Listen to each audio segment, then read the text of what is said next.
Has the news. Good morning, it's Air Talk. I'm Larry Mantle. We're analyzing the trial of George Zimmerman and his acquittal Saturday night. Joining us in conversation is Massachusetts-based attorney Andrew Branca. He specializes in self-defense laws. Mr. Branca, thank you for joining us.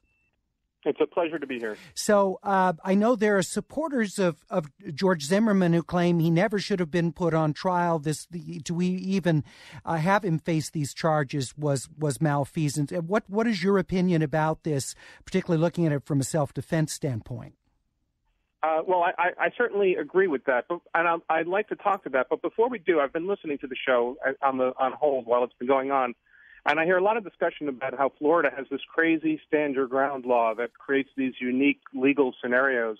And the fact is, Florida's stand your ground law is quite common. 33 states are effectively stand your ground states and have very similar provisions. In fact, there's one state that not only lets you stand your ground, it explicitly allows you to pursue your ssailant if necessary for your safety, and that state's California. All right. So on the issue of him being charged, why do you think it was wrong for the case even to be brought? Well, they didn't have probable cause to bring the charges. The prosecution, even after 14 months, essentially, if you heard their closing, they had almost no direct evidence and very little circumstantial evidence on the elements of the crime that they had to prove to get murdered too. It was a very emotional appeal. It was to the heart, and Trayvon's dead, and so forth. And, of course, that is a genuine tragedy. But they actually have an affirmative charge, an obligation to bring evidence before the jury beyond a reasonable doubt on each and every element of that second-degree murder statute, and they simply didn't have it. Do you see any recourse for Zimmerman in the wake of his acquittal? Recourse? Any sort of recourse? Personally. Yeah. I don't know. That's not my area of expertise. I certainly think that a hearing on sanctions on these prosecutors' conduct is well warranted.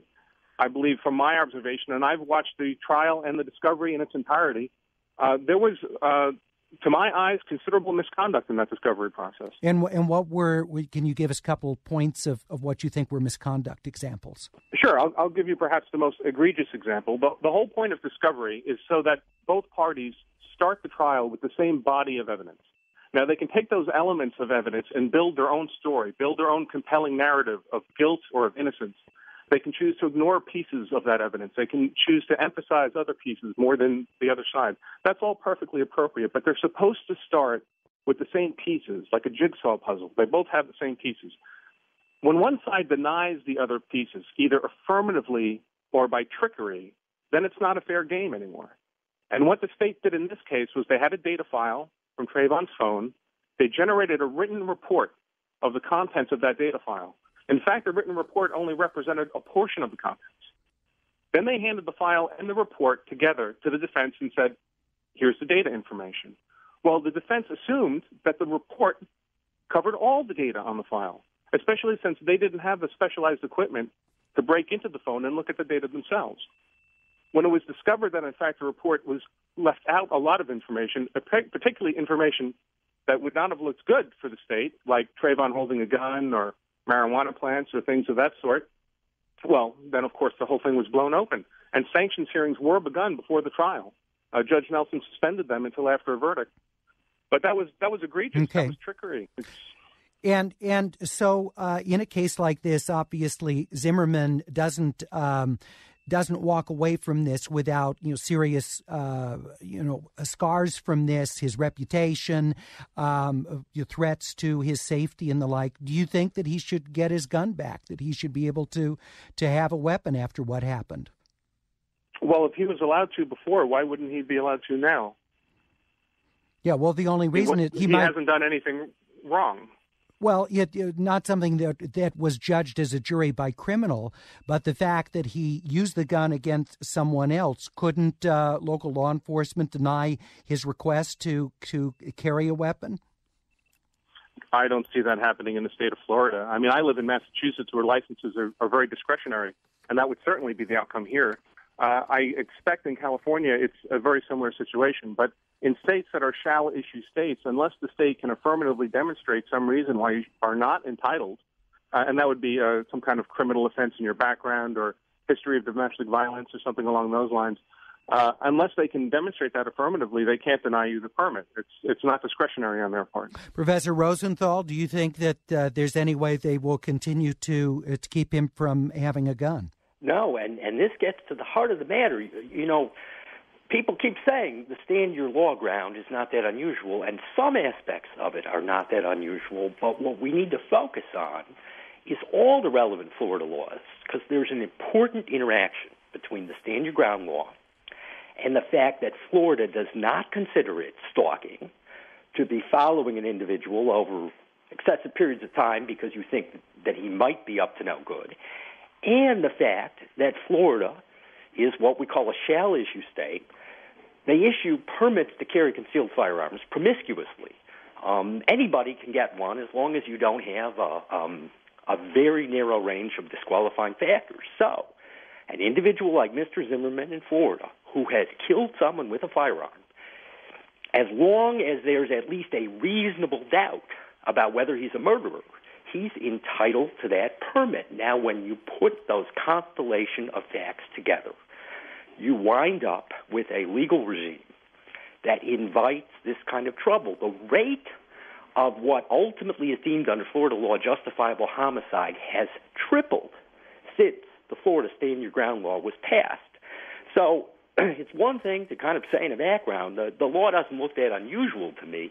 If you look at the empirical data on the ground, something very troubling is going on. I'd love to hear from listeners. We take a look at the Zimmerman case, and the verdict came in Saturday night. We're at 866-893-KPCC or the Air Talk page, kpcc.org.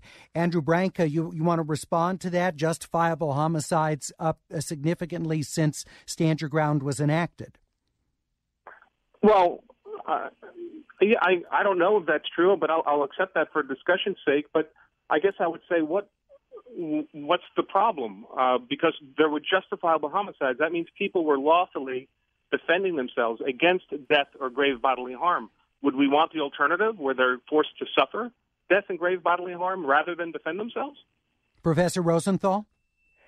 If you look at the data, if you try to look at this unemotionally, and I know it's difficult to do, but the data shows that in all other developed countries that don't have the kind of firearms laws that we have, violent confrontations much more rarely escalate to fatalities when the suspects aren't armed. That's the data in this country as well. But is that a fair comparison? Because in other countries, people don't have guns at all. Here you've got a certain percentage of the population that legally or illegally is armed. So when you're talking about people arming themselves for self-defense, how would what happens in other countries where people don't have guns apply here? Because if George Zimmerman is following Trayvon Martin without a gun, both of them are alive today.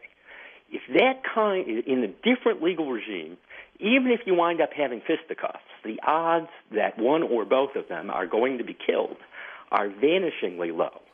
But when you combine this kind of legal regime with the right of poorly trained civilians to go about armed, investigating crime, or at least when they think they're investigating crime, you shouldn't be surprised that you're going to wind up with people dead and the law unable to do anything about it because the legal regime has been so emasculated when it comes to preventing people from using firearms under circumstances where nobody really has to die. And what people are really upset about here, and they should be, Trayvon Martin, if we forget the law for a second and look at this as a moral matter, there was no good reason that Trayvon Martin died.